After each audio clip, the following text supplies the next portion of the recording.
آپ علیہ الصلوۃ والسلام نے عقل مند آدمی کس کو کہا؟ عقل مند آدمی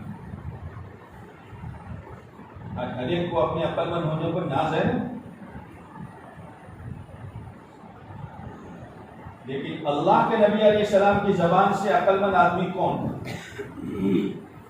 عقل مند آدمی وہ ہے القیس من دان نفسہ وعمل لما بعد الموت۔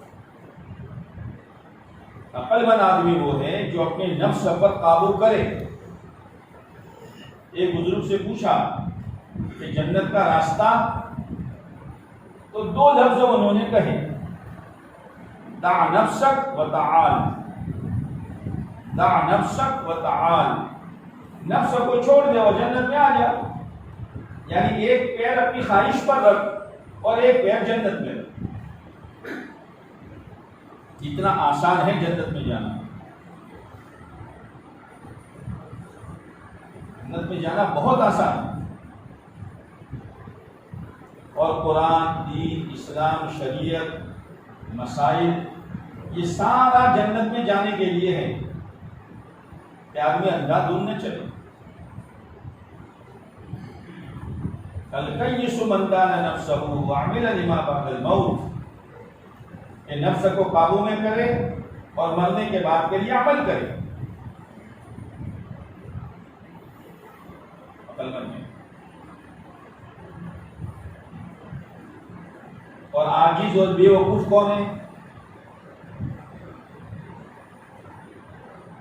بے وقوف وہ ہے جو چلتا ہے اپنے نفس کے پیچھے، شریعت کیا، دین کیا، سنت کیا، آقا کی ادائے کیا، کچھ نہیں، جو نفس میں آوے وہ کرو، جو جی میں آوے وہ کرو، یعنی اپنی پوری زندگی اپنے نفس کے حوالے کر دی۔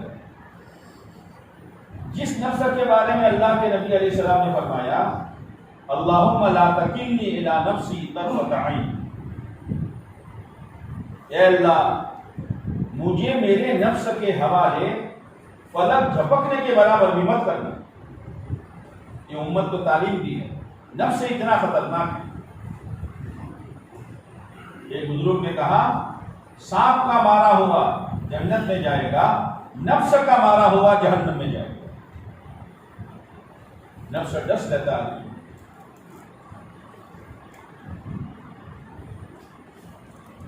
اس نفس سے بچنے کا راستہ کیا؟ آدمی اپنے نفس سے کیسے بچے گا؟ جس نفس کے بارے میں اللہ کے نبی علیہ السلام نے فرمایا تمہارا سب سے بڑا دشمن وہ ہے جو تمہارے دو پسلیوں کے بیچ میں ہے، بین جنبی، وہ نفس ہے۔ خواہش، دو طرح کی خواہشیں ہوتی، ایک تقاضا اپنی طبیعت کا اور ایک تقاضا شریعت کا۔ دو تقاضے ہیں۔ طبیعت کا تقاضا یہ ہے کہ جھوٹ بولو، اور شریعت کا تقاضا ہے کہ سچ بولو۔ جھوٹ بولنے میں نفع نظر آتا ہے، سچ بولنے میں نقصان نظر آتا ہے۔ کیا کرے گا کہ طبیعی تقاضے کو دبا دو اور شرعی تقاضے پر عمل کرو۔ اسی لیے کہا ہے الصدق ینجی والکذب یہلک، سچائی نجات دلائے گا اور جھوٹ ہلاک کر دے گا۔ ایک مرتبہ آپ علیہ الصلوۃ والسلام تشریف لے جا رہے تھے، آپ کو کسی نے پکارا پیچھے سے یا رسول اللہ۔ آپ نے پیچھے دیکھا کوئی پکارنے والا نہیں، آپ چلے، پھر پکارا، پھر دیکھا، پھر چلے۔ تیسری دفعہ جب آپ نے دیکھا کہ ہرنی جو ہے وہ ایک رسی کے ساتھ بندھی ہوئی ہے، وہ آپ کو پکار رہی ہے، آپ تشریف لے گئے تو دیکھا ایک صحابی سوئے ہوئے ہیں اور ہرنی آپ کو کہہ رہے ہیں کہ اللہ کے نبی علیہ السلام یہ آپ کے صحابی نے میرا شکار کیا ہے اور مجھے یہاں باندھ دیا ہے، اس پہاڑی کے پیچھے میرے چھوٹے چھوٹے بچے ہیں، اگر آپ مجھے کھول دو تو میں دودھ پلا کے واپس آ جاؤں۔ آپ نے فرمایا نہ ہی تو مالک تو یہ ہیں جو سوئے ہیں کہ نہ آؤ تو مجھے اتنی سزا ملے جتنی غلط ٹیکس وصول کرنے والے کو خدا دے گا. ہرنی ہے وہ بھی جہنم کے عذاب کو جانتی ہے.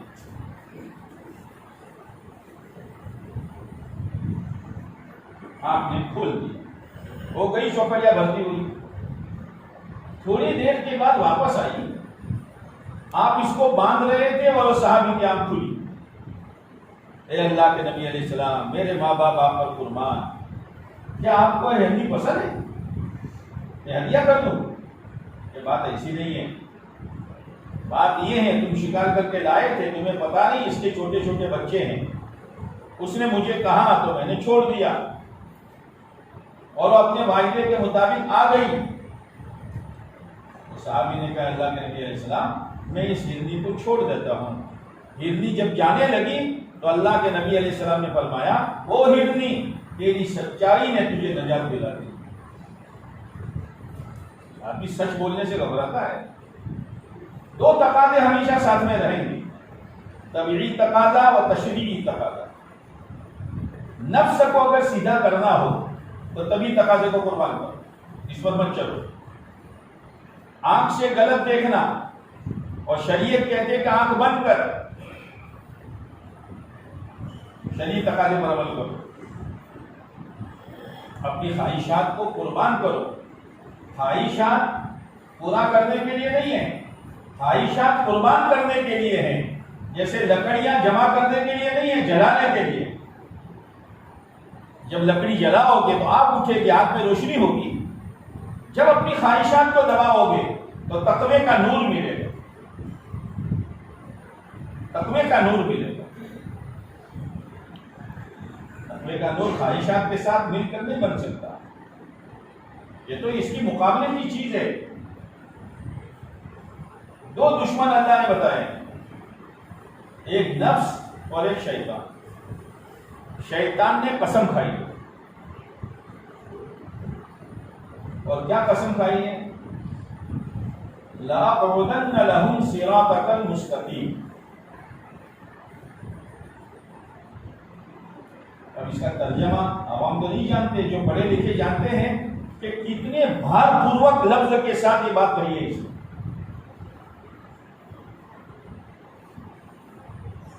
کہ میں سیدھے راستے پر بیٹھوں گا, ٹیڑھے راستے پر نہیں بیٹھوں گا. سچ بولنے والے, امانت داری کے ساتھ چلنے والے, اللہ کے حقوق کو ادا کرنے والے, اللہ کے بندوں کے حقوق کو ادا کرنے والے, فرائض کو ادا کرنے والے, سنتوں کا اہتمام کرنے والے, ان کے راستے پر میں بیٹھوں گا. جو غلط جا رہا ہے وہ تو جا رہا ہے, اس کو مجھے روکنے کی ضرورت نہیں ہے, وہاں بیٹھوں گا. پھر کیا کروں گا؟ ثم لآتینہم من بین ایدیہم, میں ان کے آگے سے حملہ کروں گا. شیطان کہہ رہا ہے من بین ایدیہم, سامنے. تو انسان کے سامنے کیا ہے؟ دنیا ہے, آخرت تو ہے نہیں. ان کو دنیا میں پھنسا دوں گا. ہمیشہ دنیا کی فکر, قبر میں جانا ہے, سونا ہے, حشر میں حساب دینا ہے, پھر جنت ہے یا جہنم ہے, سب. یہ دنیا کے بچے جو فیل ہو جاتے ہیں, حالانکہ ان کا مسئلہ تو خالی ڈگری کا, کہ چلو بھائی فیل ہو گئے ڈگری نہیں ملے گی. ہمارا مسئلہ بزرگوں ڈگری کا نہیں ہے, جنت جہنم کا ہے. کہ اگر ہماری کتاب غلط نکلی تو پھر ہمارا نتیجہ جہنم, دوسرا کوئی ٹھکانہ ہی نہیں ہے. آپ علیہ السلام نے فرمایا, خدا کی قسم جس کے قبضے میں میری جان ہے, مرنے کے بعد آدمی کے دو ٹھکانے ہیں, یا تو جنت ہے یا جہنم.